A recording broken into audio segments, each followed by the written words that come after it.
लोग निराशा होती है ना पंकज जी, इसलिए उनको बता रहा हूँ, उनका उत्साहवर्धन कर रहा हूँ। जी जी सर। उनको निराशा किस चीज से जी? निराशा किस चीज से सर? निराशा ऐसा साइकोलॉजिकल लगता है कि हमको नहीं समझ में आएगा कभी। अच्छा अच्छा, जी जी। जब जब आगे देखिए गुणाग्रज होता है तो वो अपने गुणों को, हम लोग जो पढ़ाते थे प्रोफेसर, तो पहले सेमेस्टर में समझते थे कि इनको इतना आता, हमको तो कभी आ ही नहीं पाएगा, कभी नहीं समझ पाएंगे इस कंसेप्ट को। क्यों तिवारी जी बोलिए? सर अभी भी सभी बता रहे हैं, वही हाल है। तो पहले सोचते थे कि उंगली पे ये कहाँ से 1 2 3 4 कैसे कर देते हैं, कैसे करते हैं, जीरो कैसे बता देते हैं, जीरो वो है ये वो। अब हम लोग भी बता लेते हैं कि हाँ भाई जीरो ये 1 ये है। एक सेमेस्टर बीत गया, पता नहीं चलता था कि 1 उंगली वाली 3 वाली कौन सी है। जी का स्वागत है, आप लोग उनका स्वागत करिए।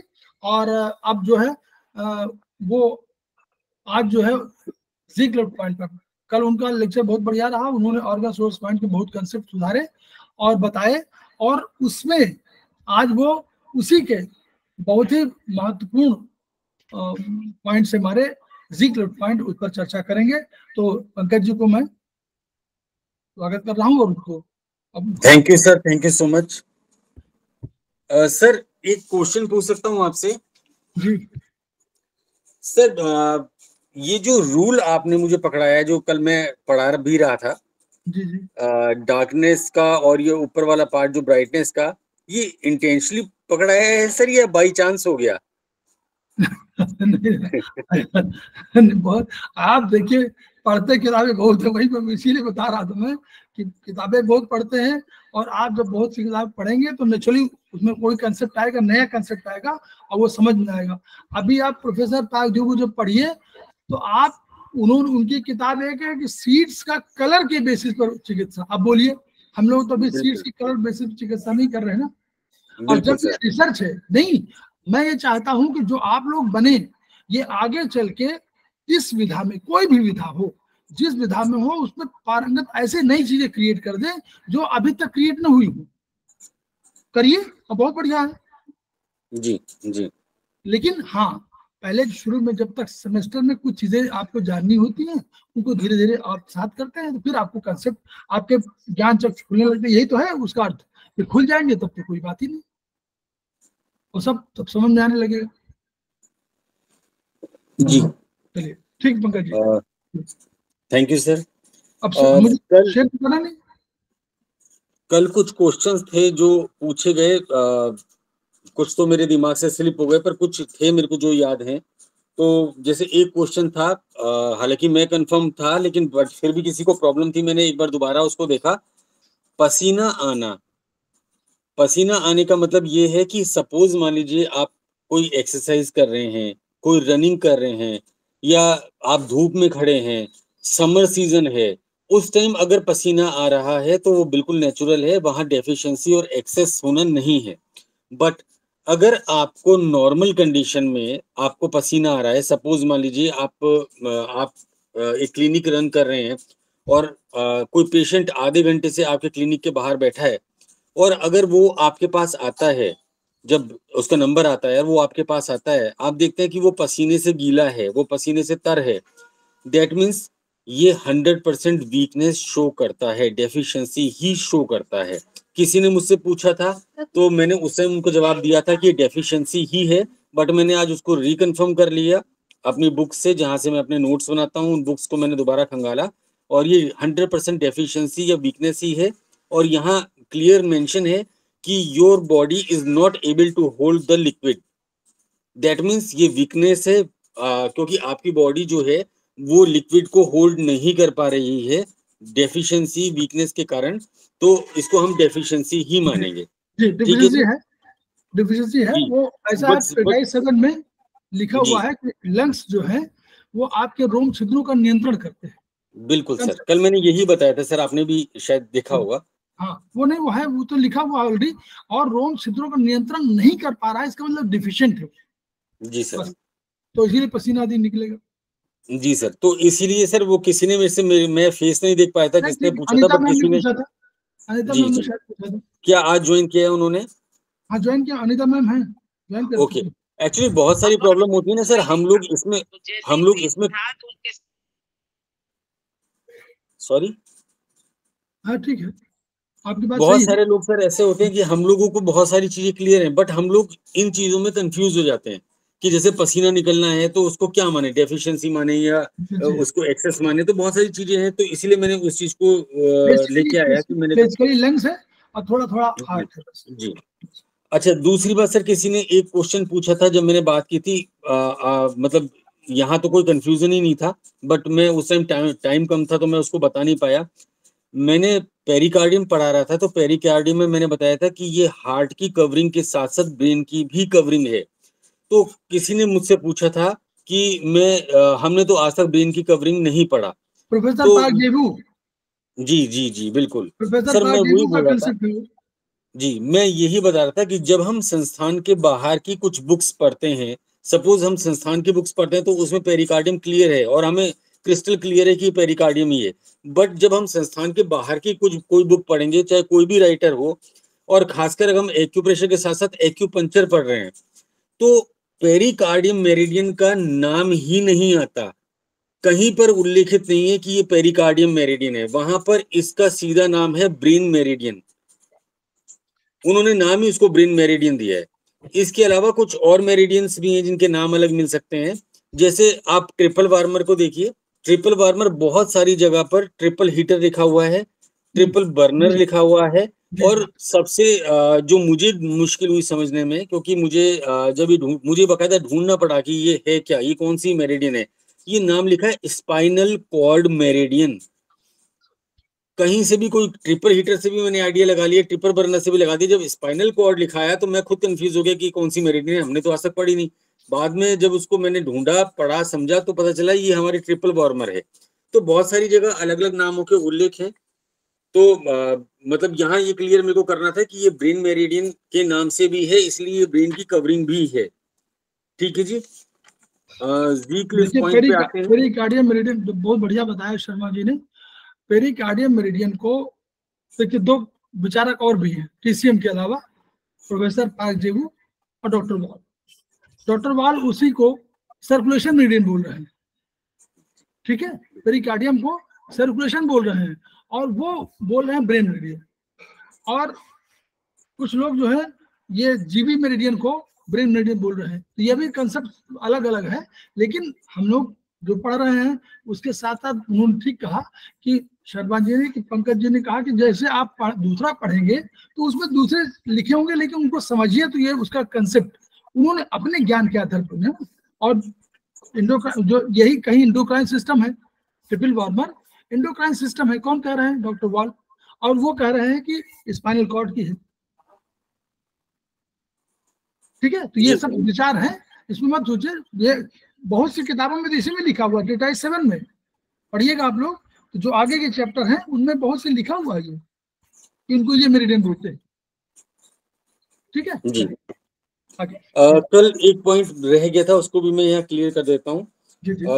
यहाँ मैं आपका ध्यान इस और भी ले जाना चाहूंगा कि अगर आपको अपने आंतरिक अंगों का उपचार करना हो, आंतरिक अंग मतलब इंटरनल ऑर्गन्स, तो आपको इन सोर्स पॉइंट पर ध्यान देना चाहिए। और अगर हम बाहरी आक्रमण से अपने शरीर की सुरक्षा करना चाहें, जैसे विंड कोल्ड हो गया, विंड हॉट हो गया, या हीट हो गया, सीजन में होने वाले जो बदलाव हैं, जिसके टाइम हमें सर्दी, खांसी, जुकाम, बुखार, इस तरह की बीमारियां आती हैं, उस टाइम में हमें अपने यंग सोर्स पॉइंट पर फोकस करना चाहिए। सोर्स पॉइंट की बात कर रहा हूँ। ठीक है जी।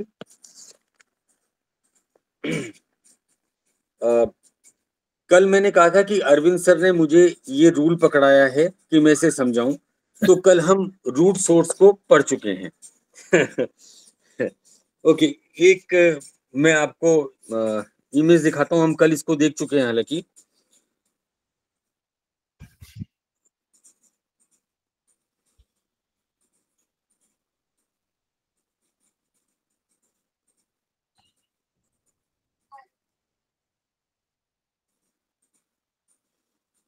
ये आपको शो हो रही होगी जी सर। जी, कि इसे मैं समझाना, कल मैंने समझाना शुरू किया था। तो इसका जो नीचे का पार्ट है, आप लोगों ने देखा था कि इसको हम रूट सोर्स कहते हैं, है ना जी। यही हमारा यूएन सोर्स पॉइंट भी है। अब सेकंड में देखिए, ये सेकंड जो आपको शो हो रहा है, एक्यूप्रेशर की अनेक महान हस्तियों ने, जिसको हमने रूट सोर्स का, उसको अलग अलग नाम दिए हैं। जैसे कि रूट सोर्स भी आपको ये नाम मिलेगा, इसको जीरो वर्ल्ड भी कहते हैं, और तीसरा नाम जो है इसको डार्कनेस भी कहा जाता है। डार्कनेस का भी अर्थ उसी दुनिया से है जहां हम जन्म से पूर्व थे, बस क्योंकि हम उसे या उस दुनिया को जानते नहीं थे, इसी कारण इसे डार्क मान लिया गया और इसको डार्कनेस नाम दिया। कोई और वैसा विशेष कारण नहीं है इसको डार्कनेस बोलने का। जो कारण निकल के आया वो यही, क्योंकि वो दुनिया हमारे जन्म से पहले की है और हम जानते नहीं थे। हम वहां पर, ये तो जानते हैं हम वहां थे, पर हम वहां क्या कर रहे थे, हमारी एनर्जी का क्या हिसाब था, हम कुछ भी नहीं जानते, इसलिए हमने उसको डार्क बोल दिया। अब हम एक्सेस के दूसरे पॉइंट पे चलते हैं। ये तम और आत्मा के कंसेप्ट में है। देखिए हम यही चार्ट बना सर मैं इसी को लेके आ रहा हूँ सर। जस्ट आपने मेरी बात को पूरा कर दिया, मेरे मुंह में यही है, बस मैं इसी पॉइंट में आ रहा हूँ। अब इस एक्सेस के दूसरे पार्ट यानी ऊपर की ओर चलते हैं। यह पार्ट डार्कनेस का जस्ट अपोजिट है और इसको हम बोलते हैं ब्राइटनेस। ठीक है, क्लियर? यह ब्राइटनेस क्या है? ये कॉन्सेप्ट मुझे आयुर्वेदिक एक्यूप्रेशर के तम और आत्मा जैसा लगता है। सर ने बोल दिया, ये लाइन मैंने ऑलरेडी मेंशन कर दी थी, क्योंकि मेरा भी मानना ये है कि तम और आत्मा वाला ही कॉन्सेप्ट है। ठीक है जी। एक और तो वह दुनिया जहां से आप सोर्स पॉइंट की अपार ऊर्जा से अपने आप को स्वस्थ कर सकते हैं, वहीं दूसरी ओर इसका जस्ट अपोजिट ब्राइटनेस है। यहां भी एक चीज लेकिन दोनों में कॉमन है कि यहां भी ऊर्जा अपार रूप में है और आप इसका भी उपयोग कर सकते हैं, पर कुछ सावधानियों के साथ और कुछ विशेष परिस्थितियों में। मतलब जहां तक मैंने इसके बारे में इसकी फिलॉसफी को पढ़ा, उस फिलॉसफी के हिसाब से मतलब हम लोगों को जी क्लिफ पॉइंट को बिना वजह नहीं छेड़ना चाहिए। क्यों नहीं छेड़ना चाहिए वो मैं क्लियर करूंगा। ऐसा नहीं है, ये फिलॉसफी पूरी की पूरी मैं आपको बताऊंगा कि, और शायद इतनी कोशिश करूंगा कि जैसे यूएन सोर्स पॉइंट आपको क्रिस्टल क्लियर हो गए होंगे, आपको उसी तरह से जी क्लिफ पॉइंट भी क्रिस्टल क्लियर हो जाए। ठीक है जी। जी क्लिफ पॉइंट या ब्राइटनेस या तो स्पेशल कंडीशन में यूज किए जाते हैं या इसका उपयोग तब तक नहीं किया जाना चाहिए जब तक आप इसमें पारंगत ना हो। इसका कारण क्या है ये अभी आगे आएगा। ब्राइटनेस कुछ हद तक परेशानियां बढ़ा भी सकती है। ब्राइटनेस कुछ हद तक परेशानियां, यानी आप सपोज मान लीजिए, ये मेरे साथ एक केस हुआ था, ये मेरे साथ मेरा अनुभव है। कोई एक पेशेंट आया था, उसको खांसी थी सीवियर, मैंने LU6 को दबाया और उसके बाद वो एक तरह से अटैक पड़ गया उनको ना, खांसी रुक के ही ना दे किसी भी तरीके से। सारे पॉइंट दबा लिए, सब कुछ दबा लिया, लेकिन खांसी जो है वो नहीं रुक के दी। तो ऐसे 2-3 केस हो चुके कि जिनके बाद मुझे भी ये लगा कि ऊपर की लाइन जो है वो थोड़ी सी ठीक है जो मैंने पढ़ा है, क्योंकि इसमें मेरा भी अनुभव थोड़ा सा मेंशन हुआ। अब इसका कारण क्या है? क्या आप लोग, जैसे आप लोगों ने जी क्लिफ पॉइंट, क्योंकि मालूम है आज पढ़ना है, तो जी क्लिफ पॉइंट आप लोगों ने थोड़ा सा पढ़ा होगा, जो मुझे उम्मीद है। तो क्या आप कोई इसमें प्रकाश डालना चाहेंगे कि इसका कारण क्या है? कि कभी जैसे मैंने इसमें लिखा कि ये हमारी परेशानियां बढ़ा भी सकता है या इसको उपयोग करने से पहले हमें थोड़ा सा पारंगत होना चाहिए। क्या कोई मुझे एनी आइडिया कोई देगा कि क्या रीजन हो सकता है?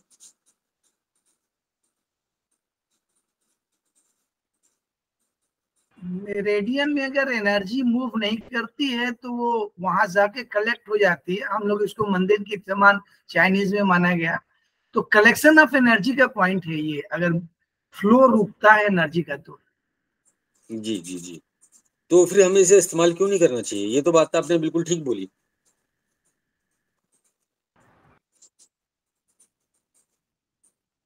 मतलब मैं ये नहीं कह रहा हूँ इस्तेमाल मत कीजिए, पर मैं आपसे सिर्फ इतना कह रहा हूँ कि इस कुछ सावधानियों के साथ या कुछ विशेष परिस्थितियों में ही क्यों इस्तेमाल करना चाहिए। अगर कहीं रास्ता फ्लो रुका हुआ है तो हमको वो फ्लो का पॉइंट ढूंढना चाहिए कि एनर्जी सही पाथ में फ्लो कर पाए।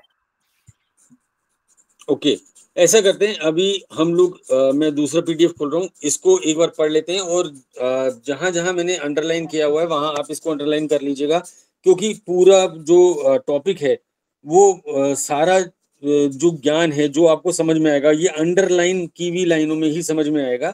ठीक है जी, आपने बिल्कुल सही बोला, चीन में महान बौद्ध मंदिरों को हंग कहते हैं। इसी प्रकार जी क्लिफ पॉइंट का महत्व शरीर में मंदिर के समान पाया गया।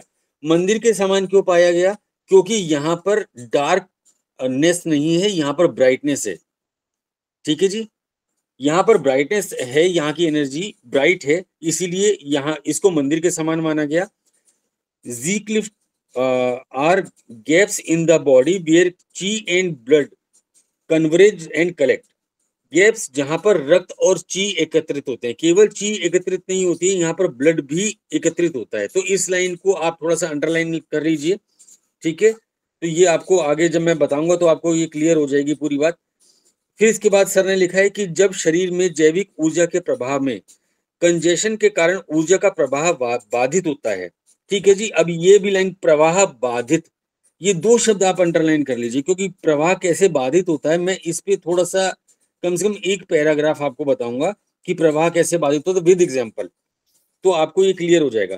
तो ऐसे में ऊर्जा जी क्लिफ पॉइंट बिंदुओं पर एकत्रित हो जाती है, तब जी क्लिफ बिंदुओं पर उपचार दिया जाता है, तो ऊर्जा का संचरण गहराई तक प्रभावित होता है, जिससे एक और जहां क्रोनिक पुराने से पुराने रोगों का उपचार होता है, वहीं नए उग्र रोगों का भी उपचार होता है। अंदरूनी गंभीर बीमारी का उपचार करते समय, यहाँ उचार हो गया है, आप उपचार कर लीजिएगा। पहले बीमारी से संबंधित बिंदु पर उपचार देने और उसके बाद जी क्लिफ्ट बिंदु पर उपचार देने से बीमारी रिक्योर नहीं करती। मतलब अगर सपोज मान लीजिए किसी को लंग की प्रॉब्लम है या किसी को हार्ट की प्रॉब्लम है और आपने हार्ट के पॉइंट दिए और बाद में आपने जी क्लिफ्ट पॉइंट भी उसमें ऐड कर दिया, तो ये बीमारी वापस नहीं आएगी। अगर आप मतलब कई बार ऐसा होता है कि हमने किसी को पूरा ट्रीटमेंट दे दिया, वो हमारे हिसाब से वो ठीक हो गया, लेकिन हमने जब उसको कहा भैया अब आप घर जाओ, आप अपना आप ठीक हो हमारे हिसाब से, लेकिन देखा कुछ टाइम बाद बीमारी दोबारा से रिक्योर कर गई, दोबारा से वो आया 15-20 दिन बाद कि सर आपने तो छोड़ दिया और मुझे तो दोबारा से बीमारी आ गई है। तो ये चीज जी क्लिफ पॉइंट के साथ अगर आप यूज करते हैं तो बीमारी वापस नहीं आती। ठीक है जी, अब देखिए ये तीसरा जो मैं आपको चैनल दिखा रहा हूं इसको समझिएगा। यहाँ नीचे डार्कनेस है, वुड फायर, फायर प्लस यानी हीट और हॉटनेस। फिर उसके बाद मैक्सिमम एक्सपेंशन एक शब्द है, या ब्राइटनेस भी है शायद, वो नहीं लिखा मैंने या कट गया वो। एक चीज है मैक्सिमम एक्सपेंशन, इसको ध्यान में रखिएगा, जो हमने अंडरलाइन किए थे वो सब चीजों के साथ ये मैच करेगा। इसको मैं आपको, आप देखते रहिएगा, मैं इसको बताता जाता हूं आपको। डार्कनेस के बाद वुड, और वुड के बाद क्या है? वुड के बाद है फायर। थोड़ा और गहराई में जाएं तो हीट या फायर के बाद क्या है? हॉटनेस या फायर प्लस। मतलब ये दोनों एक ही चीज है, हॉटनेस कह लीजिए कहीं पर, कहीं फायर प्लस कह लीजिए, दोनों चीज एक ही है। फायर का नेचर क्या है? ऊपर की ओर जाना। हम सब जानते हैं इस चीज को, अगर जो एक्यूप्रेशर भी ना जानता वो भी जानता है कि जब हम आग जलाते हैं तो फायर हमेशा ऊपर की लौ ऊपर की ओर ही जाती है ना? Yes sir. आवाज आ रही है आप लोगों को? आ रही यस सर। अच्छा, आप लोग बोलते नहीं ना, मैं कंफ्यूज हो जाता हूँ। ऊपर की ओर जाना। और फायर प्लस का नेचर क्या रहेगा? अगर फायर प्लस का फायर का नेचर ऊपर जाना है तो फायर प्लस का तो डेफिनेटली सर्वाधिक ऊपर जाना है, मैक्सिमम ऊपर जाना है। जब बहुत ज्यादा आग, जब थोड़ी आग लगती है और जब बहुत ज्यादा आग लगती है तो बहुत ज्यादा आग और ऊपर जाएगी, है ना जी? करेक्ट, ठीक है ना? तो ये जो सर्वाधिक ऊपर जाना है इसको ही हम कहते हैं, या कुछ मैं तो क्या कहता हूं, मैं तो केवल पढ़ता हूं, इसी को राइटर्स ने लिखा है मैक्सिमम एक्सपेंशन। मैक्सिमम एक्सपेंशन मतलब जहां फायर प्लस अपनी पूरी पीक ले चुकी, पूरी हाइट ले चुकी, उसके बाद कुछ भी नहीं बचा है। ठीक है, यानी उस लेवल से जहां आपकी ऊर्जा का स्तर सर्वाधिक है, यहाँ फायर प्लस का या ऊर्जा का, हमारी एनर्जी का, ऊर्जा का स्तर सर्वाधिक है। इसके ऊपर हम नीचे ही जाएंगे, इससे ऊपर हमारी ऊर्जा नहीं जाएगी। ठीक है, हम 30 साल की उम्र तक पहुंच चुके हैं और हमारी ऊर्जा अपने प्रॉपर रूप में है। अब इसके बाद जब हम अर्थ फेस में जाएंगे तो हमारी ऊर्जा डाउन होगी, यानी हमारे जीवन चक्र में सबसे ऊंची जो एनर्जी का लेवल है वो यही है। ठीक है, उस स्थान से, दोबारा से बोलता हूं, उस लेवल से जहां आपकी ऊर्जा का स्तर सर्वाधिक है, उस स्थान से मेरिडियन को संतुलित करने का प्रयास करना। अब आप खुद ही समझ सकते हैं कि सर्वाधिक ऊर्जा स्तर जिसके बाद सिर्फ नीचे ही आना है को किस कंडीशन में छेड़ना चाहिए, क्योंकि यहाँ पर एनर्जी का लेवल इतना ज्यादा है कि इसको किसी भी ऐसे आदमी को जो पारंगत ना हो, इसको छेड़ने से पहले सोचना चाहिए, क्योंकि एनर्जी यहाँ पर फ्लो बहुत ज्यादा है। युआन सोर्स पॉइंट में हमारी एनर्जी संचित है, ठीक है, फाइन, यहाँ पर भी संचित है, पर वहां पर जो है वो बहुत उग्र रूप में नहीं है, यहाँ ये बहुत उग्र रूप में है। उग्र रूप समझते हैं, एक्यूट कंडीशन में है। ठीक है, तो जब ये बहुत उग्र रूप में है तो जैसे ही आप इसको छेड़ेंगे मेरिडियन में उतनी ही तेजी से प्रवाहित होगी। इसीलिए इसको जब तक आप पूरी तरह से समझ ना लें, पूरी तरह से आप इसमें पारंगत ना हो जाएं, तब तक इसको छेड़ने से पहले एक दो बार सोचिएगा। या मैं जो कंडीशन आपको बता रहा हूं, अगर उस कंडीशन में आप इसको छेड़ते हैं तो इट्स ओके, फिर ज्यादा प्रॉब्लम नहीं है हमारे पास। इसको भारतीय दर्शन से जोड़ दीजिए शर्मा जी। भारतीय दर्शन में ये कहा जा रहा है कि कोई मूर्ति जब उसमें प्राण प्रतिष्ठा हो जाती है तो उसके सामने कभी कोई व्यक्ति जाता नहीं है, उसके सामने हमेशा शीशा रखा जाता है और वो शीशा ब्रेक हो जाता है। बिल्कुल सर, बिल्कुल सर, वही बात जो कह रहे हैं वही बात है। शीशा रखते हैं, शीशा ब्रेक हो जाता है, टूट जाता है, क्योंकि प्राण प्रतिष्ठा के बाद उसमें इतनी शक्ति आ जाती है कि वो उस ऊर्जा को कोई बर्दाश्त नहीं कर सकता। तो जो आदमी आएगा सामने देखेगा अंधा हो जाएगा। बिल्कुल वही कंसेप्ट है भारतीय दर्शन का। प्रोफेसर पाकजेबू ने भरपूर प्रयोग किया है, भरपूर। सर देखिए, मैंने जो बुक्स पढ़ी हैं जितनी भी, तो मैं तो इसी निष्कर्ष में पहुंचा हूं कि एक्यूपंक्चर कोई या एक्यूप्रेशर कोई भी चाइनीज विधा नहीं है। ये भारत से बौद्धिस्ट के द्वारा चाइना पहुंची, वहां पर उन्होंने अपने कॉन्सेप्ट को लिया, तो इसीलिए भारतीय दर्शन एक्यूप्रेशर से किसी भी तरह से हटाया जा ही नहीं सकता। पूरा कॉन्सेप्ट ही यही है कि ये बौद्धों के द्वारा चाइना में पहुंचा, जापान में पहुंचा या दूसरी कंट्रीज में पहुंचा, और ये आयुर्वेद में लिखित है। आप जब हम लोग आयुर्वेद, मतलब मैं आयुर्वेदिक एक्यूप्रेशर की बात नहीं कर रहा हूँ, मैं आयुर्वेद की बात कर रहा हूँ कि आयुर्वेद में जब हम इसको पढ़ते हैं तो बहुत सारी जगह पर, देखिए मैं इसको एक बिल्कुल, वैसे तो उन्होंने बताया है बहुत सारी जगह कहाँ आप दबाते हैं और बिना दवाई के आप ठीक हो सकते हैं, पर एक और चीज है बिल्कुल आयुर्वेदिक में जो हम सब जानते हैं, दैट इज मर्म चिकित्सा। मर्म चिकित्सा, आजकल लोग इंग्लिश में बोलते हैं मर्मा चिकित्सा। ठीक है जी, ये मर्म चिकित्सा कुछ नहीं है, ये एक्यूप्रेशर का ही एक रूप है। आप देख लीजिएगा कभी, आप मर्म चिकित्सा को पढ़िएगा। पूरा नाम तो मर्मदाब चिकित्सा है सर। बिल्कुल सर, बिल्कुल, आप बिल्कुल ठीक कह रहे हैं, कहीं कोई गड़बड़ नहीं है, मर्मदाब चिकित्सा ही है। और मर्मदाब के कारण ही मतलब मैं इसको एक्यूप्रेशर से जोड़ता हूँ। वही तो प्रेशर हो गया, वो हिंदी में है मर्मदाब, वो इंग्लिश वर्ड है। क्या इंग्लिश वर्ड सर? एक्यूप्रेशर। अच्छा ठीक है, बिल्कुल ठीक बात है। तो एक्यूप्रेशर, लेकिन चीज तो एक ही है, आप किसी भी चीज को अगर हिंदी को आप इंग्लिश में कुछ बोल दें, है ना जी, तो क्या वो फिर उसका हिंदी स्वरूप खत्म हो जाता है? अब आजकल तो हो ही जाता है, बाकी वैसे होना नहीं चाहिए। नहीं, हो ही जाता है, आप बिल्कुल सही कह रहे हैं। बिल्कुल मेरे हृदय में भी बहुत पीड़ा है इस बात को लेकर, मैं भी बहुत ज्यादा दुखी हूँ इस बात को लेकर कि हमारे साइंटिस्ट ने इतना कुछ किया, आजकल तो इतना कुछ मतलब हमारे सामने आ रहा है जो हम लोग कभी सोच भी नहीं सकते थे। सोशल मीडिया के कारण विद प्रूफ आ रहा है। हमारे पढ़नी जी हैं या हमारे बहुत सारे ऐसे ऋषि मुनि हैं जिन्होंने पता नहीं क्या क्या खोज दिया, और आज में वो सब चीजें हम देख रहे हैं। प्लास्टिक सर्जरी इंडिया में हुआ, और वो प्लास्टिक सर्जरी जो है मतलब विदेशियों के नाम हम पढ़ रहे हैं, है ना जी, आर्यभट्ट को ना पढ़ के हम ना जाने किन किन को पढ़ रहे हैं।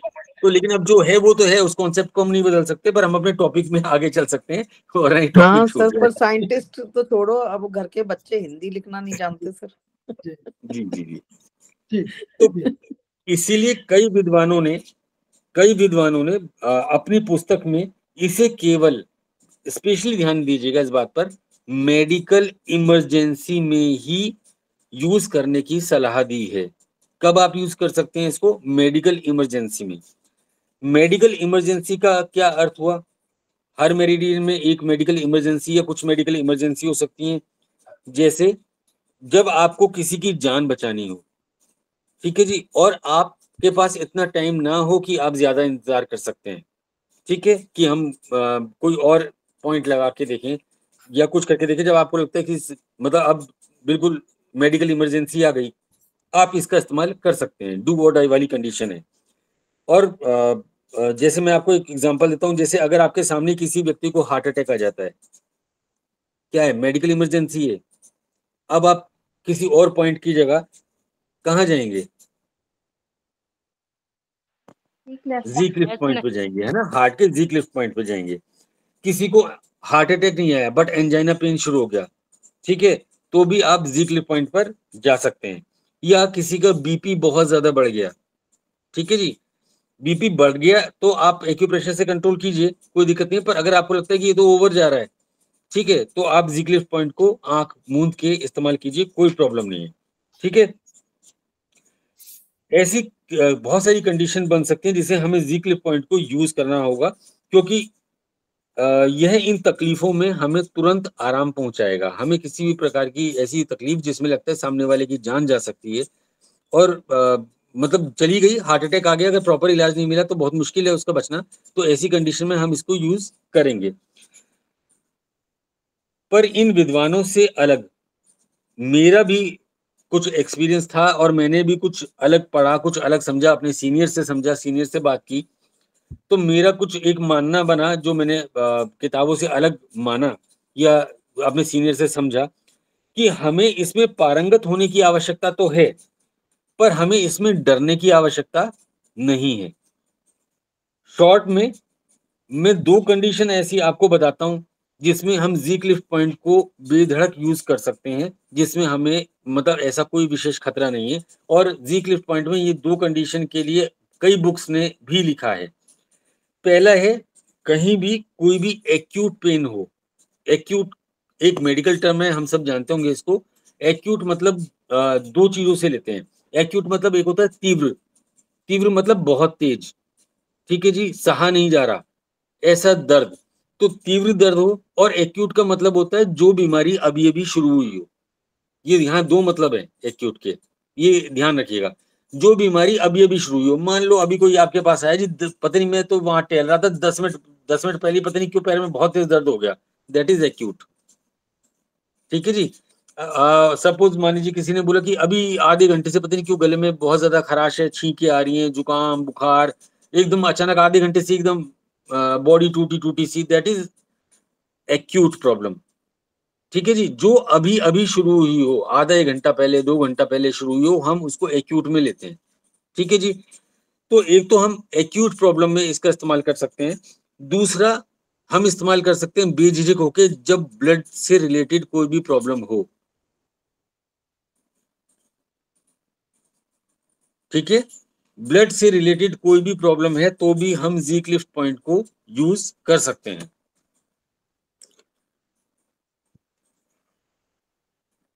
क्लियर हो गया?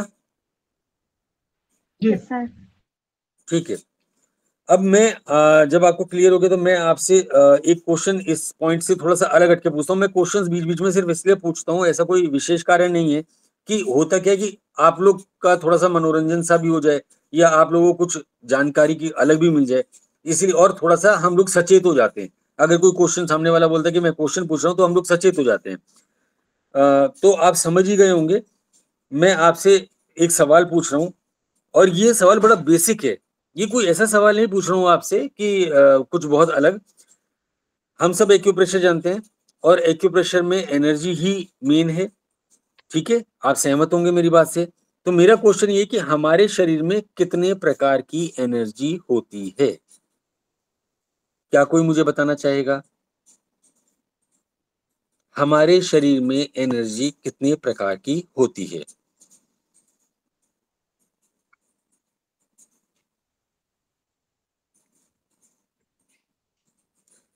इसके मोटे तौर पर 3 आंसर मिलते हैं।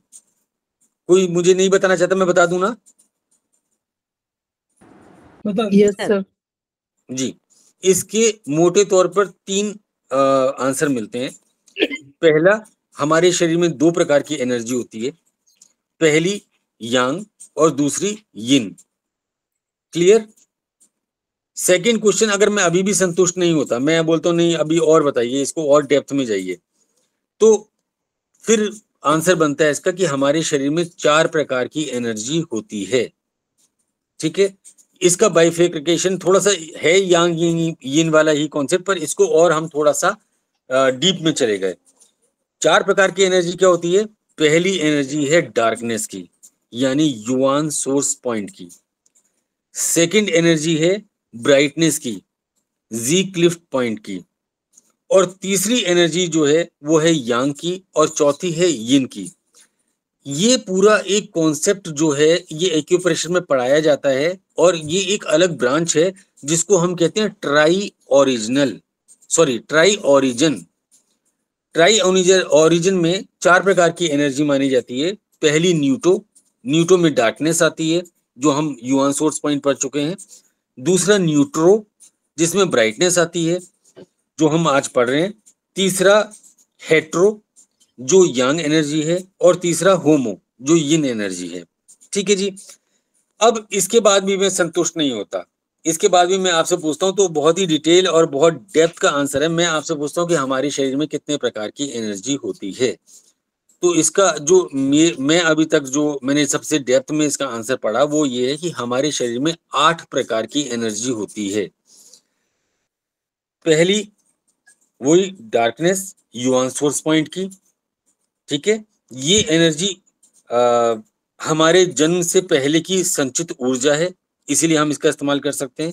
दूसरी ब्राइटनेस की, यानी ज़िक्लिफ्ट पॉइंट की, जो उग्र या एक्यूट रोगों पर गहराई से प्रभाव डालती है। ये लाइन जो बोल रहा हूँ ना, आप थोड़ा सा इसको कहीं लिख लीजिएगा, क्योंकि बाद में ये होता है कि यही चीजें हम भूल जाते हैं, और मैं इन्हीं चीजों को पकड़ने की कोशिश करता हूँ, जो उग्र या एक्यूट रोगों पर बहुत गहराई से प्रभाव डालती है, और जिसके रिजल्ट भी तुरंत मिलते हैं। ठीक है, देखिए एक्यूट रोग क्या है? एक्यूट रोग मतलब उग्र रोग, बहुत तेजी से फैल रहा है आपकी बॉडी में, बहुत तेजी से फैल रहा है, और आपने कौन सी एनर्जी छेड़ दी? ब्राइटनेस, जो ऑलरेडी उग्र है। उग्र को कौन मारेगा? उग्र ही मारेगा। रोग भी बहुत तेजी से फैल रहा था, हमने एनर्जी भी उग्र वाली छेड़ दी, दोनों में हो गई टक्कर। ठीक है ना, इसलिए एक्यूट रोग में हम इसको इस्तेमाल करते हैं। इसके अलावा 2 एनर्जी तो ये हो गई, इसके अलावा बाकी बची 6, तो उसमें हमारे पास 3 यिन और 3 यांग की एनर्जी है। Would, heat, hotness, earth, metal और वाटर। ये 6 एनर्जी प्लस वो 2 एनर्जी मिला के हमारे शरीर में 8 एनर्जी बहती हैं। ठीक है जी। यहाँ जो एक एक्सिस लगा हुआ है, इस एक्सिस को भी लगाने का एक कारण है, ये बेवजह नहीं लगा है। इसका भी एक दो कारण मैं आपको युआन सोर्स पॉइंट में बता चुका हूँ, एक कारण मैं यहाँ बता रहा हूँ कि इससे एनर्जी को 2 हिस्सों में बांटा गया है, एक यंग साइड की एनर्जी, एक यिन साइड की एनर्जी। यानी एक और हमने बढ़ती हुई ऊपर की ओर बढ़ती हुई एनर्जी रखी है, और एक हमने नीचे की ओर जाती हुई एनर्जी रखी है। जब हमारे शरीर में एनर्जी का ढलान शुरू होता है, हमारी उम्र बढ़नी शुरू होती है। अब आ जाता हूँ मैं अपने ज़िक्लिफ्ट पॉइंट पे और उसकी फिलॉसफी पे, जो मैंने आपसे शुरू में अंडरलाइन करवाया या जो सब करवाया। अब आप खेमका सर की बुक को जो आपको नहीं समझ में आया होगा, वो यहाँ पर आपको डेप्थ में समझ में आएगा। ये पूरी फिलॉसफी है, इसको समझिए। ये जो मैंने ये बनाया हुआ है, नीचे की तरफ एक चीज जो बनी है और एक टेढ़ी सी लाइन है, ये क्या है? कोई बताना चाहेगा मुझे?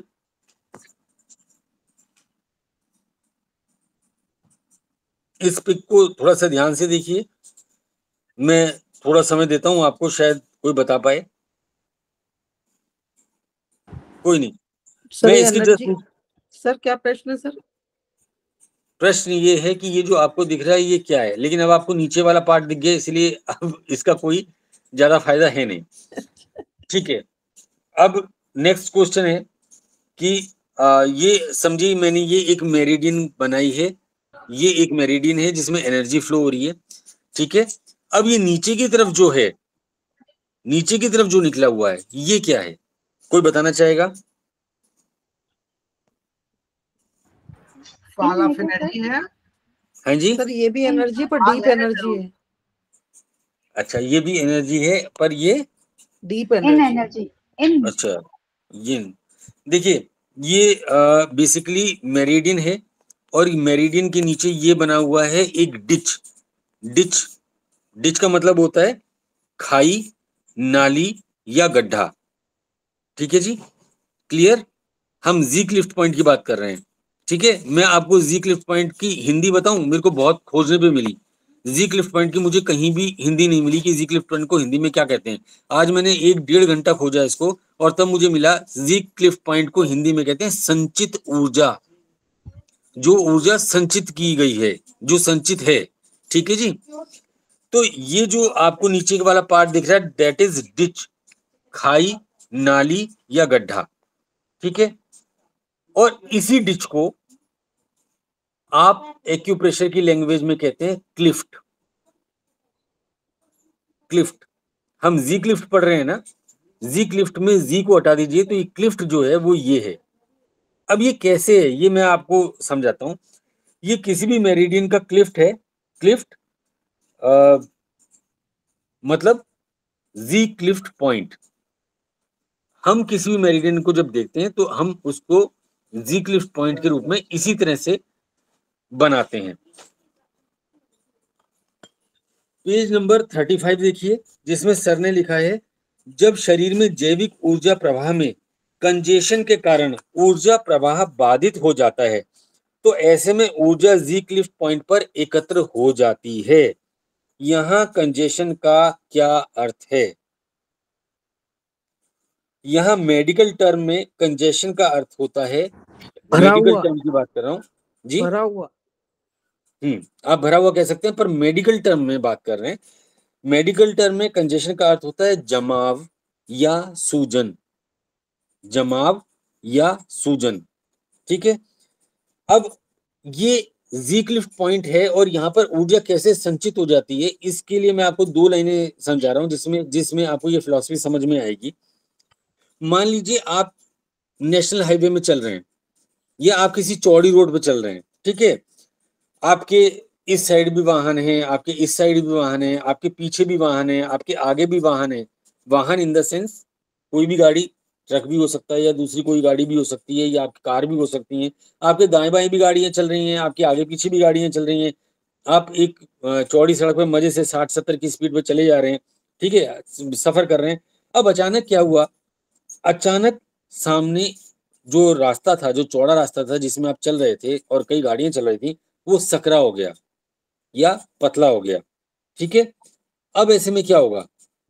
पहली बात तो आपकी स्पीड कम होगी। आपके साथ जो दूसरी गाड़ियां चल रही हैं उनकी स्पीड कम होगी। आपके पीछे जो गाड़ियां आ रही हैं उनकी भी स्पीड कम होगी।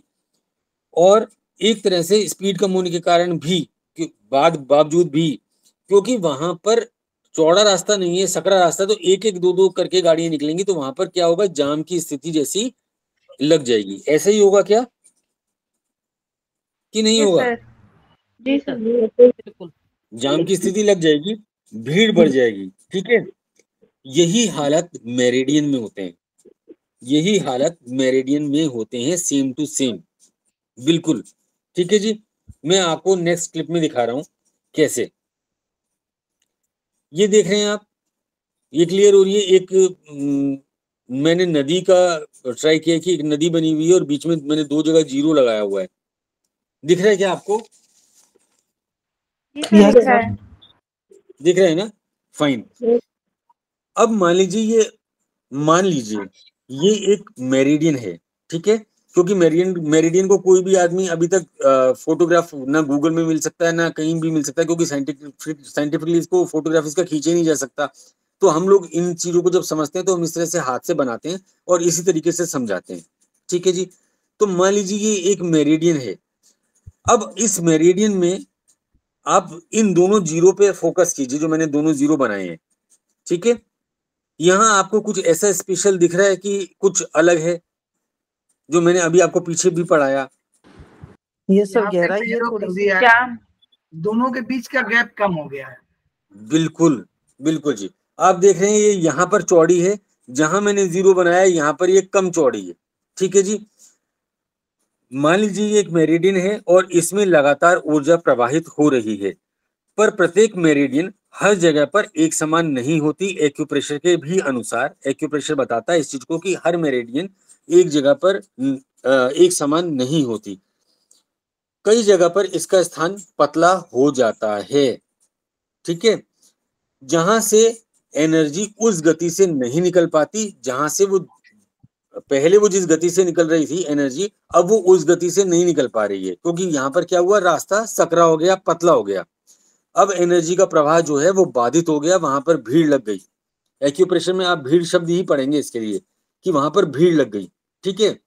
अब जो भीड़ लग गई तो फिर क्या हुआ, अब फिर हुआ ये कि यहाँ पर भीड़ लगने के कारण ये जो मेरिडियन थी, इस मेरिडियन में जो एनर्जी बह रही थी वो पीछे की तरफ लौटती है, क्योंकि जाम लगता जा रहा है ना जी।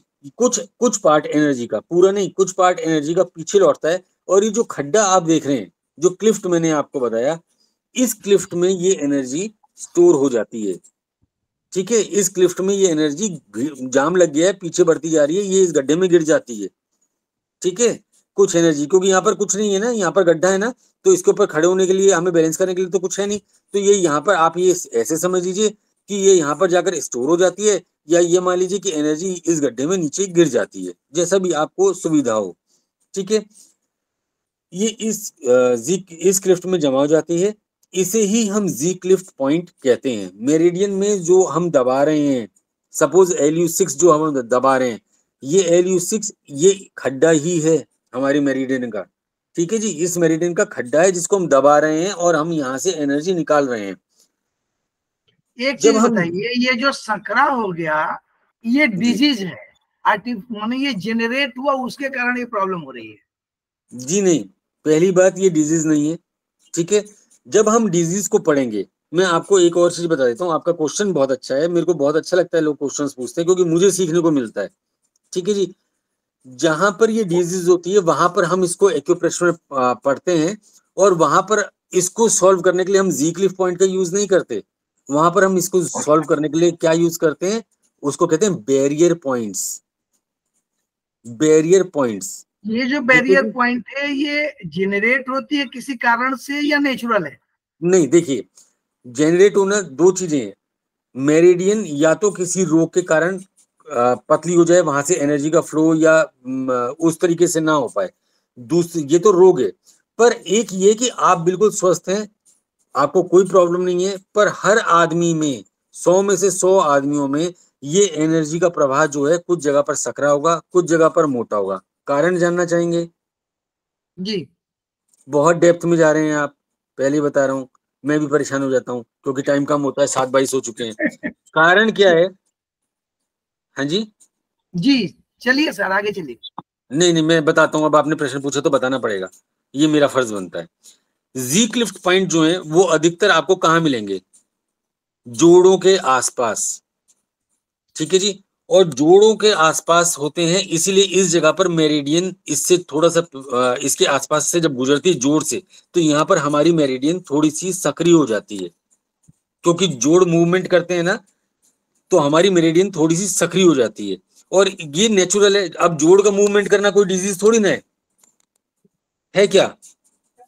नहीं, तो यहाँ पर हमारे जोड़ जब मूवमेंट करते हैं तो उस यहाँ पर हमारी मेरिडियन थोड़ी सक्रिय है, और जोड़ के थोड़ा सा पहले इसलिए क्लिफ्ट बन जाता है, और ये जो क्लिफ्ट बन जाता है, इसी क्लिफ्ट में ये एनर्जी जो है नीचे गिर जाती है, ठीक है। क्लियर हो गया थोड़ा सा? Yes sir. ठीक है, बहुत डिटेल तो ये फिर 9-10 पेज की कहानी है ना जी। मैंने आपको शॉर्ट में बता दिया 2 लाइन में, फिर आपसे बाद में पढ़ लेंगे हम लोग। जी जी जी। ये कौन सज्जन है जो मुझसे बाद में पढ़ लेंगे? Kamlesh Kumar Tiwari ji, thank you sir. आप ही बैच के? जी सर, आप ही बैच के हैं? अच्छा, ठीक है सर जी। तो अब आप यहाँ एक और चीज पर भी ध्यान दीजिएगा, ये भी बड़ी इंपॉर्टेंट बात है जो ऐसे नहीं कहीं पता चलती। क्या है, जैसे ही हम जी क्लिफ्ट पॉइंट को दबाना शुरू करते हैं, जैसे ही, है ना जी, सपोज मान लीजिए मैंने LU6 को दबाना शुरू किया, तो क्या होगा, वहां जो रुकी हुई ऊर्जा है वो किस रूप में निकलेगी? वहां पर जो रुकी हुई ऊर्जा है वो बबल अप होके बाहर निकलेगी, बबल अप होके, ठीक है जी, बाहर निकलेगी और पूरी की पूरी मेरिडियन में फैल जाएगी। अब जितना मैंने आपको बताया, मैं उम्मीद करता हूं कि ना तो आप कभी युआन सोर्स पॉइंट की फिलॉसफी भूलेंगे, ना युआन सोर्स पॉइंट भूलेंगे, ना ही आप ज़ीक्लिफ पॉइंट की फिलॉसफी भूलेंगे, और ना ही आप ज़ीक्लिफ पॉइंट को भूलेंगे। मुझे ऐसा लगता है मैंने अपनी तरफ से सर्वश्रेष्ठ आपको अपना दे दिया, जो मैंने 1.5-2 साल अलग अलग किताबों को पढ़ा था और उनसे जो मैंने सीखा था। अब कुछ एग्जाम्पल्स की बात करते हैं, अब कुछ एग्जाम्पल्स लेते हैं जिससे यह अच्छे से समझ में आ जाए कि ये किस तरीके से वर्किंग करेगा। मान लीजिए किसी को लंग की इमरजेंसी है, मैंने आपको बोला पूरी 12 मेरिडियन में इमरजेंसी हो सकती है, मेडिकल इमरजेंसी, तो हम पूरी 12 मेरिडियन तो नहीं ले पाएंगे, 7-24 हो चुके। तो मान लीजिए किसी को लंग की इमरजेंसी है, तो लंग की इमरजेंसी क्या होगी, कोई बताएगा मुझे?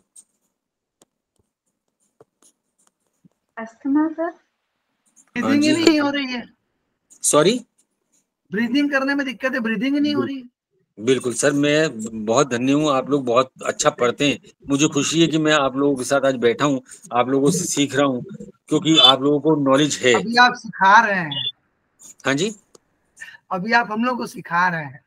नहीं सर, मैं आप लोगों से सीख रहा हूँ, ऐसा मैं कभी नहीं सोच के चलता कि मैं आप लोगों को सिखा रहा हूँ, क्योंकि आप लोगों के ऐसे कई सवाल आ जाते हैं जिसके बाद फिर किताबें उठानी पड़ती हैं और सीखने को मिल जाता है। जैसे अभी आपने पूछा मेरिडियन का, मैंने बाई चांस पढ़ा हुआ था, मैंने उस चीज को मैंने रिकॉल कर लिया, अदरवाइज फिर को बुक उठानी पड़ती कि नहीं पड़ती? तो आप लोगों ने मुझे दोबारा से सिखाया होता ना। ठीक है, तो लंग की इमरजेंसी क्या हो सकती है? जैसे लंग का कोलैप्स होना, अस्थमा का अटैक होना, सांस न ले पाना, ठीक है। तो ऐसे में आप क्या करेंगे? अगर सपोज मान लीजिए किसी का लंग कोलैप्स हो रहा है, अस्थमा का अटैक है, सांस न ले पा रहे हैं, तो आप ऐसे में क्या करेंगे? लंग का विंड पॉइंट दबाएंगे, फायर पॉइंट दबाएंगे, अर्थ पॉइंट दबाएंगे, वाटर पॉइंट दबाएंगे, कौन सा पॉइंट दबाएंगे बताएंगे प्लीज? रिक्लेफ्ट सर। जी बिल्कुल सही। अब क्योंकि ये इमरजेंसी है, तो इस टाइम में ना तो हम विंड पॉइंट दबा कर देख सकते हैं, ना हम फायर पॉइंट दबा के देख सकते हैं, ना अर्थ, ना वाटर पॉइंट या कोई अन्य पॉइंट, क्योंकि ये इमरजेंसी कंडीशन है, सामने वाले को सांस नहीं आ रही है। अगर आप टाइम लगाएंगे तो वो फिर पॉइंट भी काम नहीं करेंगे। तो ऐसे टाइम में हम जीक लिफ्ट पॉइंट यानी LU6 का प्रयोग करेंगे, जिसके फौरन बाद उसको सांस आने की प्रॉब्लम दूर हो जाएगी, ठीक है। यहाँ यह भी देखिएगा कि अगर वह व्यक्ति बहुत समय से इस सांस की समस्या से ग्रसित है, एक तो आदमी होता है जैसे बाई चांस, ऐसा मेरे साथ हो गया कि बाई चांस मुझे ब्रीथिंग प्रॉब्लम हो गई है ना जी। जैसे सपोज कोरोना काल में बहुत सारे लोगों को हुई, उनको सांस की कभी कोई प्रॉब्लम नहीं थी, बट कोरोना काल में उनको सांस की प्रॉब्लम हुई, बहुत सारे लोगों को ऑक्सीजन चढ़ानी पड़ी। खासकर अधिक मैं समझता हूँ बहुत ही लोगों को ऑक्सीजन की तो बड़ी मारा मारी थी शायद उस टाइम में ना। हम लोग लकी थे कि हम लोगों को नहीं जरूरत पड़ी, बट बहुत सारे लोगों को जरूरत पड़ी और बहुत सारे लोग मरे बिना ऑक्सीजन के। तो लेकिन अगर दूसरा आदमी है जिसको सांस की समस्या है, बहुत समय से सांस की समस्या है, तो आप उस टाइम में एक और चीज देखेंगे, जिसको अचानक LU6 देना पड़ा इमरजेंसी में, उसको कभी कोई प्रॉब्लम नहीं थी, वहां नहीं, लेकिन जिसको बहुत समय से सांस की प्रॉब्लम है, जो ट्रीटमेंट ले रहा है एलोपैथी का या किसी और पैथी का, तो वहां आप ये देखेंगे कि उसकी LU6 के आसपास, LU6 के आसपास की चमड़ी सख्त हो जाएगी, ठीक है जी। किताबों में तो ये भी लिखा है कि उसकी चमड़ी भैंसे जैसी हो जाएगी LU6 के आसपास, पर मैं इस शब्द का इस्तेमाल नहीं कर रहा हूं, क्योंकि मैंने कभी इसको प्रैक्टिकली नहीं देखा, मेरे पास ऐसे केस नहीं आए हैं कि भैंसे जैसी हो जाती है, बट चमड़ी सख्त हो जाती है। आप यहाँ पर जब एक्यूप्रेशर करते हैं, मैग्नेट से जब आप उपचार करते हैं, कर दो, रजनी को भूल जाए, वो कॉल कर रही है बार बार। या एक और तरीका है कि आप वहां पर तेल लगाकर थोड़ी थोड़ी था देंगे, तो धीरे धीरे, या तो आप तेल लगाकर, जैसे LU6 है, आप LU6 लगा के तेल लगाकर थोड़ा थोड़ा सा मसाज कीजिए।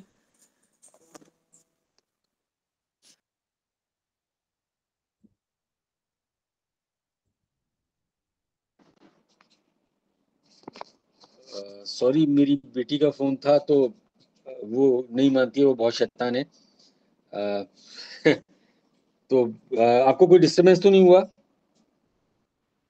No, sir, no. तो जब हम वहां पर LU6 में मैग्नेट लगाएंगे या एक्यूप्रेशर देंगे या तेल लगाकर धीरे धीरे वहां पर मसाज भी कर सकते हैं, तो आप पाएंगे कि जैसे जैसे उसकी सांस की समस्या दूर होती जाएगी वैसे वैसे उसकी हार्डनेस जो है स्किन में वो भी ठीक होती चली जाएगी। इसी प्रकार हार्ट की इमरजेंसी, जैसे heart attack, chest pain, heart की इमरजेंसी हुई ना, हार्ट अटैक, एंजाइना पेन हुआ, चेस्ट पेन, मतलब एंजाइना पेन कह लीजिए या चेस्ट पेन कह लीजिए, तो ऐसे टाइम में हम लोग ज्यादा इधर उधर ना भागते हुए H6 का प्रयोग करेंगे। ठीक है जी। अच्छा, एक बात बताइए, क्या आप में से कुछ व्यक्ति ऐसे हैं जो प्रैक्टिस या चैरिटी के तौर पर प्रैक्टिस करते हो या चैरिटी करते हो या समाज सेवा के लिए कैंप लगाकर मरीज देखते हो? क्या आप में से कुछ लोग ऐसे हैं? सर ऐसे ही थोड़ा बहुत ट्रीटमेंट कर लेते हैं, अभी चैरिटी वगैरह तो नहीं किया, कैंप भी नहीं लगाया अभी तो, बट Okay. कुछ पेशेंट घर के और कुछ जो आए हैं वो उनका किया है ट्रीटमेंट। ठीक है। नहीं देखिए, ये ऐसा ना कुछ केस ऐसे मिलते हैं जो जब हम कैंप वैम्प लगाते हैं या अधिक संख्या में जब हम पेशेंट देखते हैं तो मिलते हैं। मतलब ऐसा नहीं है कि मतलब कम में नहीं मिल सकते, पर अधिकतर तब ऐसे हमारे सामने कंडीशन आती है। जी सर। क्या मतलब, चलिए मैं पूछता हूँ क्वेश्चन, क्या कभी आप लोगों के पास ऐसा व्यक्ति आया है? देखिए, हम लोग कैसे करते हैं एक्यूप्रेशर से इलाज, हम या तो मैग्नेट लगाते हैं या हम सीड लगाते हैं और लगाकर हम किसी टेप में लगाकर ही तो उसको चिपकाते हैं, है ना, पॉइंट पर। ऐसे ही यस करते हैं सर, ना, यस ये सर। तरीका है हम लोगों का। ये पहले हमने उसको स्टूमुलेट किया, स्टूमुलेट करने के बाद हमने उसको वहां पर सीड, मैग्नेट, ये जो भी हमारे अपनी चॉइस है वो हमने वहां पर टेपिंग की और छोड़ दिया। लेकिन कभी कभी ऐसे व्यक्ति भी आते हैं कि आप उसे टेप तो लगा रहे हैं पर टेप चिपक ही नहीं रहे। आप टेप लगा रहे हैं और टेप चिपक ही नहीं रही, टेप निकल निकल के बार बार गिर जाते हैं। ठीक है। अब सपोज मान लीजिए कोई ऐसा पेशेंट आया जिसको आपको ट्रीटमेंट देना है और आपने सीड या मैग्नेट का चूज किया और आपने उसको टेप लगाई और टेप आपने देखा हर 30-40 सेकंड बाद उसकी निकल के झड़ जा रही है। आपने चार जगह ट्रीटमेंट दिया, 5वीं जगह लगाने लगे तो पहली जगह की गिर गई। ऐसे ऐसे पेशेंट किसी को मिले? Yes sir. मेरा तो बेटा ही है सर। अच्छा, आपका बेटा ही ऐसा है? अच्छा, ठीक है। तो ऐसे कंडीशन में आप कैसे ट्रीटमेंट करते हैं जब आप देख रहे हैं कि जब आप टेप लगा ही नहीं पाएंगे, आप सीड उस पे या मैग्नेट वहां लगा ही नहीं पाएंगे, तो ट्रीटमेंट कैसे होगा? आप क्या करते हैं उस कंडीशन में, बेटे की कंडीशन में? वैसे तो मोस्टली मैं कलर ही लगाती हूँ सर उसको। ओके ओके, अच्छा अल्टरनेट है, बहुत अच्छी बात है। कुछ मिलता ही नहीं ना, तो थोड़ी देर लगा दी, उसको दबा के रख दिया थोड़ी देर, बस ऐसे ही। सर या फिर थोड़ा अच्छा, आप ट्विस्टिंग करके। हाँ जी, ट्विस्टिंग करके। अच्छा, क्या करके? ट्विस्टिंग करके सर। ओके ओके, ट्विस्ट करके, ठीक है। एक और भी तरीका है जो मेरा फेवरेट है, मैं टैपिंग करना बहुत ज्यादा पसंद करता हूँ और टैपिंग में मुझे बहुत जबरदस्त रिजल्ट मिलते हैं, बहुत जबरदस्त रिजल्ट मिलता है। ठीक है। एक्यूप्रेशर में भी मैं आपको कभी सर टाइम देंगे या कभी बात होगी तो मैं आपको समझाऊंगा कि एक्यूप्रेशर में हम लोग एक्यूप्रेशर देते हैं तो हमें एक्यूप्रेशर किस तरीके से देना चाहिए, देने का तरीका क्या है, कितने सेकंड हमें प्रेशर देना है, फिर होल्ड करना है और फिर रिलीज करना है। ये इसका भी एक साइंस है। ऐसा नहीं कि ये लिया और आपको मेरा हाथ दिख रहा है, यस सर। ये लिया, ये दबाना शुरू कर दिया, दैट इज नॉट एक्यूप्रेशर। ये आप क्या कर रहे हैं, आप एक्यूप्रेशर कर रहे हैं, लेकिन एक्यूप्रेशर में आप एक और ऐसी चीज कर रहे हैं जो आपको नहीं करनी चाहिए। क्या कर रहे हैं पता है आप? कोई बताएगा ये हम क्या कर रहे हैं? ये जो हम कर रहे हैं ये लगातार इस तरीके से टका टक टका टक टका टक टक टक, ये क्या गुदगुदा है? रहे हैं। गुदगुदा रहे हैं, ठीक है, बट हम उसको उस पॉइंट को सेडिट कर रहे हैं। ज्यादा ये पॉइंट प्रेशर टोन से। नहीं हो रहा है, ये स्टिमुलेट नहीं हो रहा है, ये टोन नहीं हो रहा है, ये सेडिट हो रहा है। तो प्रेशर, एक्यूप्रेशर में भी पॉइंट को दबाने का हमें एक्यूप्रेशर को पॉइंट को कैसे दबाना है, कितने सेकंड हमें होल्ड करना है और फिर हमें रिलीज करना है, तब वो स्टिमुलेट होता है ना जी। अप्रॉक्स खैर 12 चलिए, सेकंड दबा के मैक्सिमम रखा जा सकता है। हाँ रख सकते हैं 12 सेकंड, ऐसी कोई बात नहीं है। ऐसे कोई आइडियल कंडीशन नहीं है कि हमें कितने सेकंड रखना है, बट हमें टिक टिक टिक टिक टिक नहीं करना है। टिक टिक टिक टिक हमें केवल तब करना है जब हमें किसी भी प्रेशर पॉइंट को, हमारे पास कोई टेप नहीं है, कुछ नहीं है, और हम जानते हैं कि इसको सेडेट करना है, तब हमें करना है केवल। आपको एक चीज बताऊं, क्योंकि क्लास लंबी हो जाती है, सर डांटते हैं। आप LI4 हम सब जानते हैं। यस। जी LI4 को चाइना में हमारे तो एलोपैथी है, तो हमारे क्या होता है कि किसी को 9 मंथ का बेबी हो गया, उसको पेन्स नहीं हो रहे हैं, या उसको उसका बेबी बाहर नहीं निकल रहा है, ठीक है, तो वो ऑपरेशन की सलाह दे देते हैं। चाइना में LI4 को टिक टिक टिक टिक किया जाता है, और उससे बेबी बाहर आ जाता है, पेन्स शुरू हो जाते हैं और बेबी बाहर आ जाता है।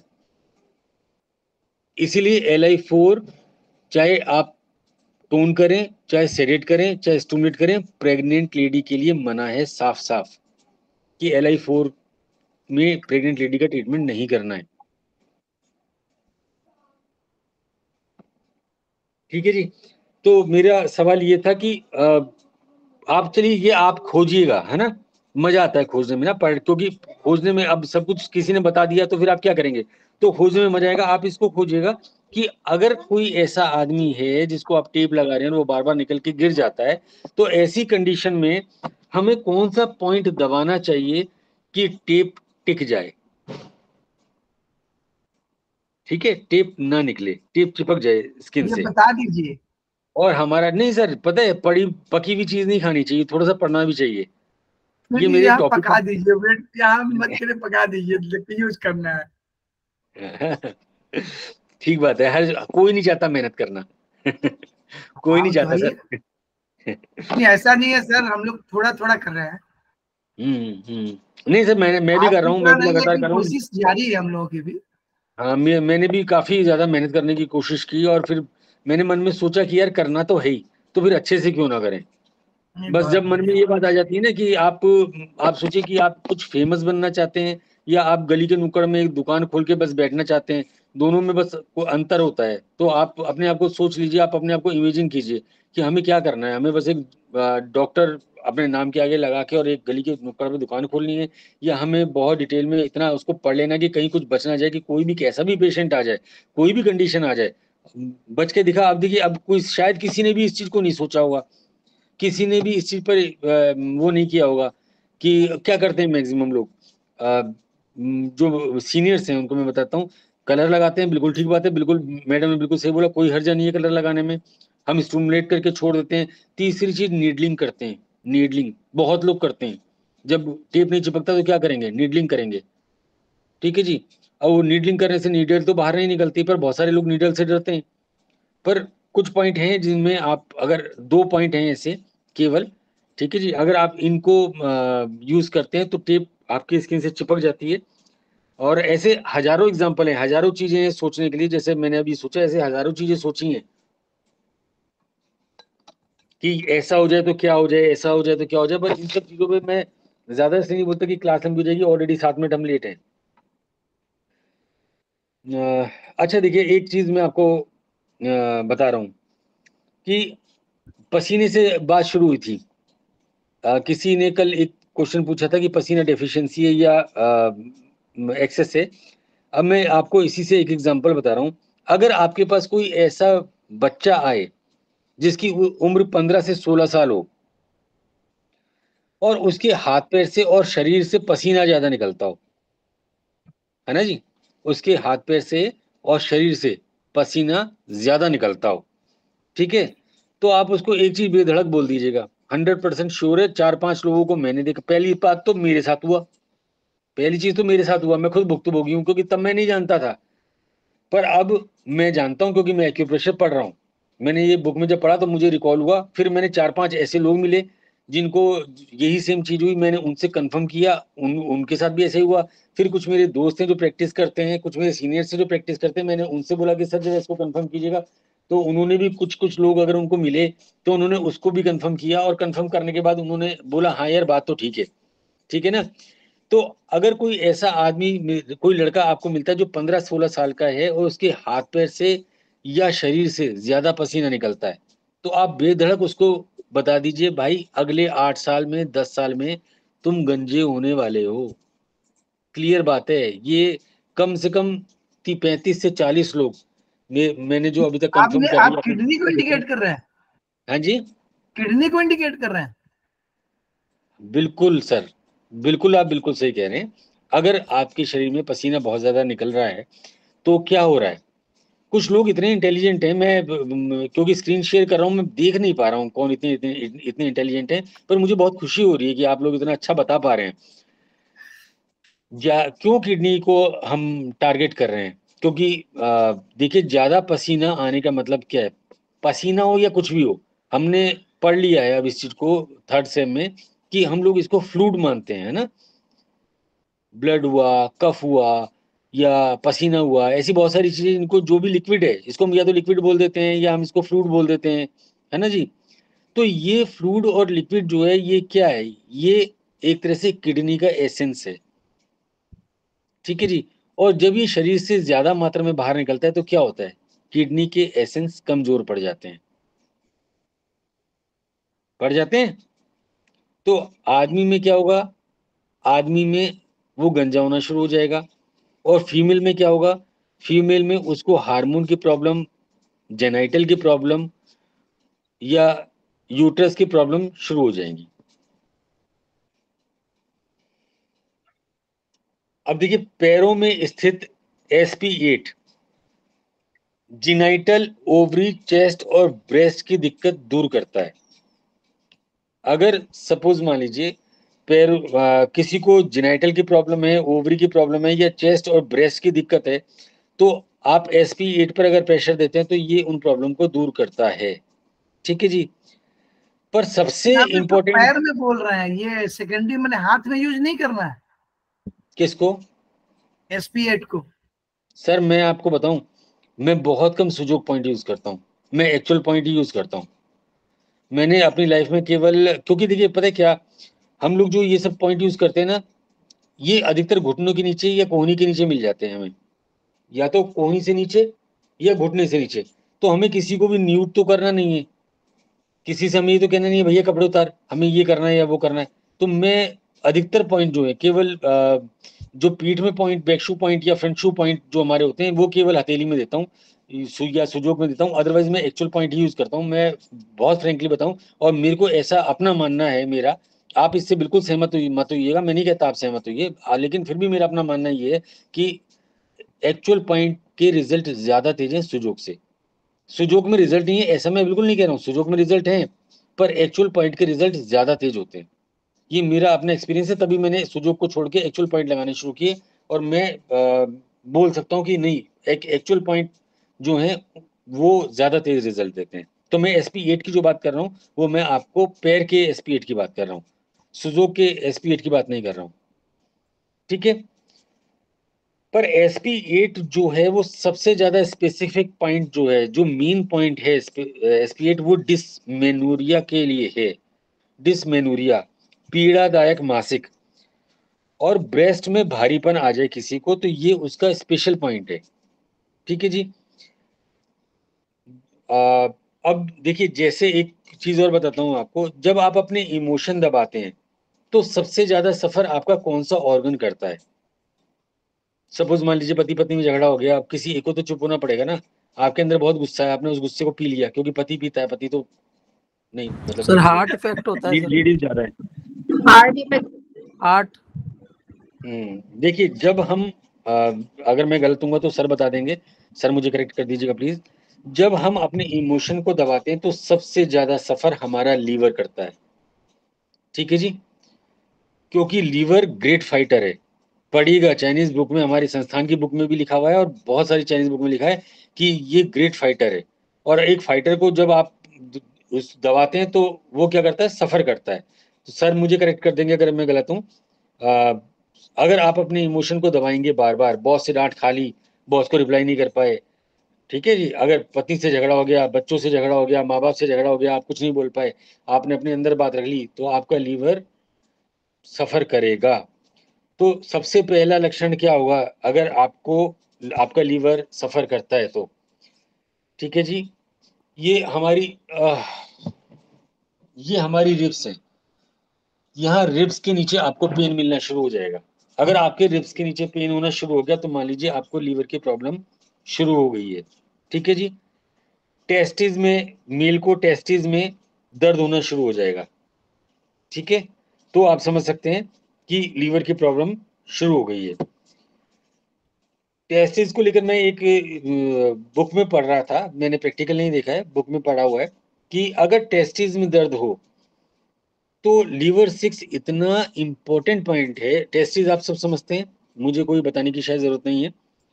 लीवर 6 इतना ताकतवर पॉइंट है कि एक बार एक लड़का, ये बुक में मेंशन है, मैं अपने मन से नहीं बता रहा हूँ, एक बार एक लड़का क्रिकेट खेल रहा था और क्रिकेट खेलते हुए उसकी टेस्टिस में बॉल लग गई। अब हम सब कल्पना कर सकते हैं कि उसको कितना पेन हो रहा होगा। ठीक है जी, खासकर मेल इस चीज को कल्पना कर सकते हैं, ऐसा हादसा कई बार कईयों के साथ हो जाता है। मैदान में कोई एक्यूप्रेशर का डॉक्टर था और उसने लीवर 6 दबाया उसका, और विद इन 3 मिनट्स उसका पेन गायब हो गया। मतलब टेस्टिस के पेन के लिए ये इतना जबरदस्त काम करता है लीवर 6। ठीक है, अब देखिए लीवर जो है, एक क्वेश्चन आपको और दे रहा हूँ, ठीक है, वो भी आप पढ़िएगा, काफी अच्छा है, मजा आएगा आपको पढ़ने में ना। जब हम स्प्लीन की बात करते हैं तो स्प्लीन जो है वो जेनाइटल, ओवरी, चेस्ट और ब्रेस्ट की दिक्कत को दूर करता है। जब हम लीवर की बात करते हैं तो लीवर भी जेनाइटल प्रॉब्लम पे बात करता है, वाइट डिस्चार्ज हो गया, जेनाइटल प्रॉब्लम हो गई, टेस्टिस हो गई। ठीक है जी, हाइड्रोसिल हो गया, लिकोरिया हो गया। ठीक है, या जेनाइटल के आसपास बहुत ज्यादा खुजली हो गई, कुछ लोगों को इचिंग होती है बहुत ज्यादा। ठीक है, तो ये भी जेनाइटल की बात कर रहा है, एसपी भी जेनाइटल की बात कर रहा है, और पीछे एक और मेरिडियन चली आ रही है, वो है किडनी। किडनी भी कह रही है कि मतलब अगर सपोज मान लीजिए किसी को प्रोस्टेट, यूटेरस, जेनाइटल एरिया में दर्द हो या पेट में दर्द हो तो किडनी 5 दवाइए, जिंक लिफ्ट पॉइंट। अब आप इसको ढूंढिएगा, क्योंकि मैं जानता हूँ शायद आप लोग नहीं बता पाएंगे, क्योंकि मैंने भी ढूंढा था, मैं भी नहीं जान पाया क्योंकि समझ में नहीं आता था। तो अब आप इस चीज को ढूंढिएगा कि ऐसी कौन सी कंडीशन है जिससे क्या ऐसा अंतर है कि हम समझ जाए कि जेनेटल में प्रॉब्लम है, बट यहाँ पर हमें किडनी का यूज करना है, यहाँ हमें स्प्लीन का यूज करना है, और यहाँ हमें लीवर का यूज करना है। बुक में मेंशन होगा, बुक में मिलेगा आपको जरूर, अगर आप ढूंढ पाए तो। ठीक है जी, क्योंकि बुक का नाम बता दीजिए, हाँ जी किस बुक सर, में ढूंढेंगे ये बता दीजिए, तो ढूंढेंगे हम सर लोग। देखिए मेरे पास है, मैं बताऊं आपको, मेरे पास संस्थान के अलावा ना बहुत बुक्स हैं। मैंने बहुत थिंकर्स को पढ़ा है, बहुत फिलोसफी को पढ़ा है, और बहुत तो हम ऐसे लोग कहाँ से स्पिरिचुअल ढूंढेंगे आप वाली बुक? अच्छा ठीक है भाई, मैंने आपकी बात को मान लिया, मैं घबरा गया आपकी बात से। मैं एक अंतर बताता हूँ आपको, लेकिन दूसरे के लिए मैं बिल्कुल नहीं बताऊंगा। ठीक है, एक अंतर बताता हूँ आपको। किडनी और स्प्लीन और लिवर में आपको अंतर करना है। ठीक है, तीनों जेनेटल पे काम कर रहे हैं, लेकिन किडनी और किसका, स्प्लीन का मैं नहीं बता रहा हूँ, मैं आपको लीवर का अंतर बता रहा हूँ कि आप इन तीनों में अंतर कैसे कर लेंगे कि भाई लीवर का करना है। जिनाइटल की प्रॉब्लम तो होगी, बिल्कुल ठीक है, पर साथ में कुछ दर्द और खिंचाव अगर हो, पेशेंट आपको बोले कि मुझे कुछ दर्द और कुछ खिंचाव सा महसूस होता है, तो आप आंख मूंद के मान लीजिएगा प्रॉब्लम ना स्प्लीन की, ना किडनी की, लीवर की है। क्लियर? दर्द नो भी रिप्लाई? जेनाइटल जोन में ही होंगे? हाँ जी, आप जेनाइटल जोन की बात मत कीजिए। सर आप मैंने जेनाइटल बताया है आपको। लीवर में आपको जहां भी ऐसा लगता है, जहां भी लीवर का रोल है, ठीक है जी, अगर उस पार्ट में या जहां पर आप किडनी या स्प्लीन में आप कंफ्यूज हो रहे हैं, आपको लग रहा है यहाँ किडनी यूज करूँ, स्प्लीन, जेनाइटल, मैंने आपको एक एग्जांपल दिया है। आप ये मानिए कि अगर आपको कहीं पर भी किडनी, स्प्लीन और लीवर में प्रॉब्लम हो रही है कि मुझे कौन से ये प्रॉब्लम है यार, इसमें तो ये तीनों यूज हो सकते हैं, तो ऐसे मान लीजिए कि दर्द है, खिंचाव है, अगर पेशेंट बोलता है हाँ मुझे हल्का दर्द महसूस, मतलब दर्द महसूस होता है, और दर्द के साथ साथ खिंचाव महसूस होता है, खिंचाव, समझ रहे हैं? ठीक है, तो आप ये मान लीजिए कि आपको लीवर के पॉइंट देने हैं। क्लियर? जेनाइटल मैंने आपको एक एग्जांपल दिया था, खाली जेनाइटल नहीं है। ठीक है, जेनाइटल के अलावा भी जहां हम लीवर, जहां जहां जिन जिन बीमारियों के लिए हम लीवर का उपयोग करते हैं, वहां पर अगर खिंचाव है तो आप आंख मूंद के लीवर के पॉइंट लगा दीजिए।